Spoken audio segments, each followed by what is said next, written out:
Hi, and welcome to my final test automation video. So this final video is going to be about test reporting. As you can see, I've got GitHub pulled up on my browser here. I installed an extension to PyTest called TestProject, which is basically an extension that allows you to create interactive HTML reports. TestProject makes your test logs more human readable. It does come with a few bells and whistles. You do have to register for an account at testproject.io. You have to download and install an agent. You have to register that agent, and then you have to get a development token from TestProject.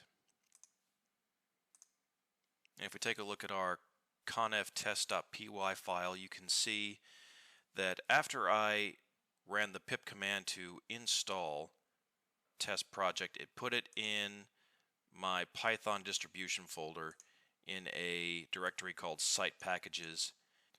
Using path.append, I created a direct path to the folder containing this extension, and this import statement allows me to access its functionality.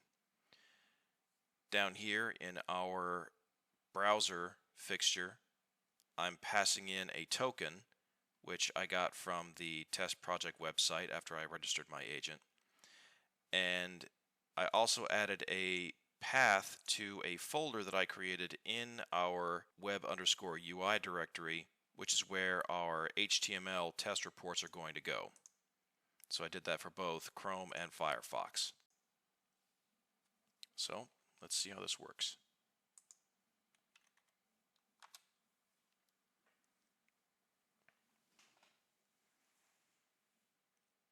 Just as an FYI, in order for these test reports to be generated in HTML format, the TestProject agent has to be running before you run the tests.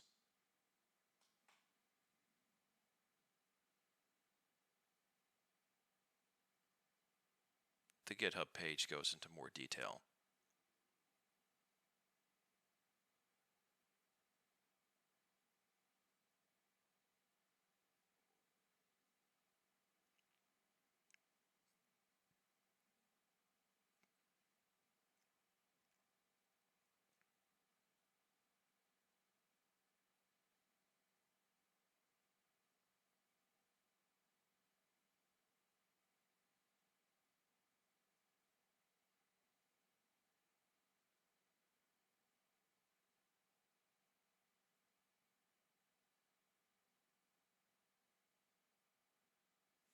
All right, let's check out our test reports.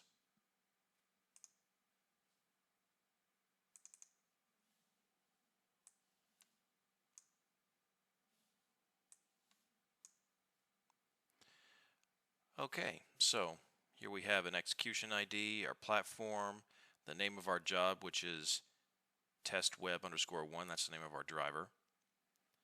And we got a whole bunch of information, time and date, how long the test took, what kind of system we were running it on.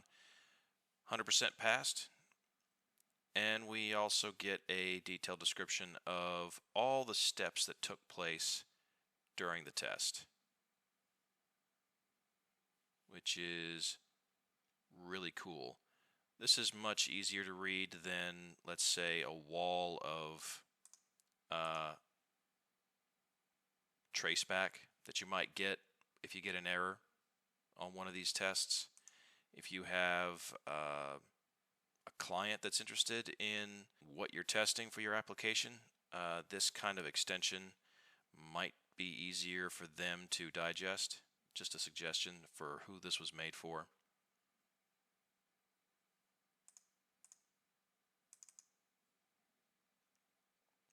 Here we are again. We have two tests. This one is add planet and edit planet, and all of the steps that occurred to carry out those tests.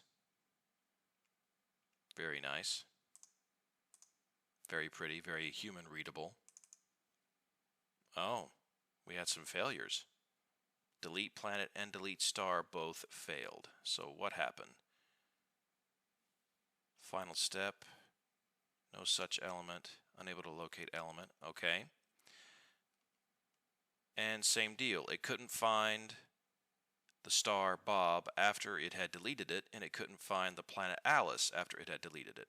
So this is an example of a planned failure.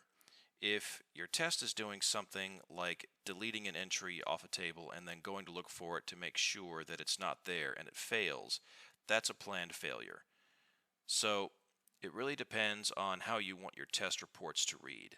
There is a way that we can fix this to make it look like all of the tests passed 100%. This is really just a matter of taste on the programmer's part. Let's take a look at our test cases for delete planet and delete star. So it's checking for the invisibility of an element. EC is expected conditions. This is something that we imported from Selenium. So let's take a look at invisibility of element located. An expectation for checking that an element is either invisible or not present on the DOM. Returns true if the element is not displayed or the element doesn't exist or is a stale element. So I suppose using this particular method just isn't going to cut it for what we want to do. We want our test to be able to check for the entry and then after it deletes it, check to make sure that it's not present and pass. So how do we do that? Well, I'm glad you asked, because I've already figured it out.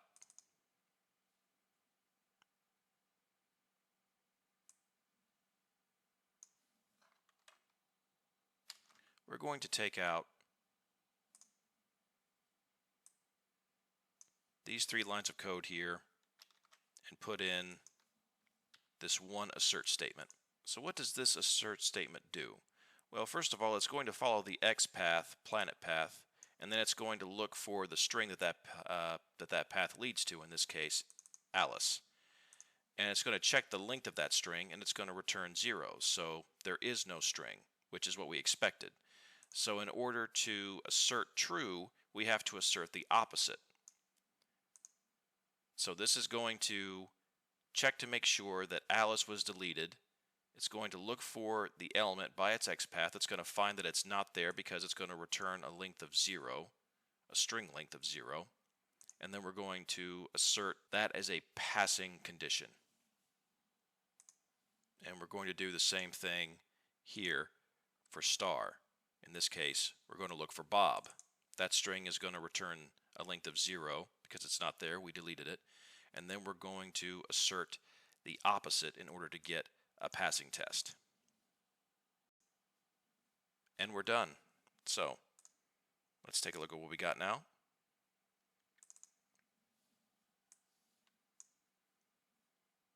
Okay, same deal.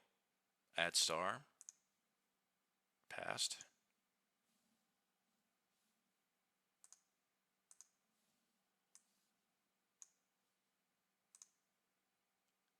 Add planet, edit planet. Both passed, very good.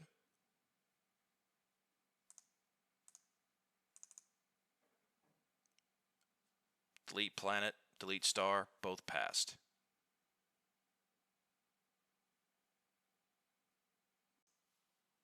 So asserting a negative got us a passing result, which is exactly what we wanted. And all of our tests pass just like we wanted them to. So that is HTML reporting. Thank you very much for following me for this long. I hope you enjoyed the presentation. Thanks for watching.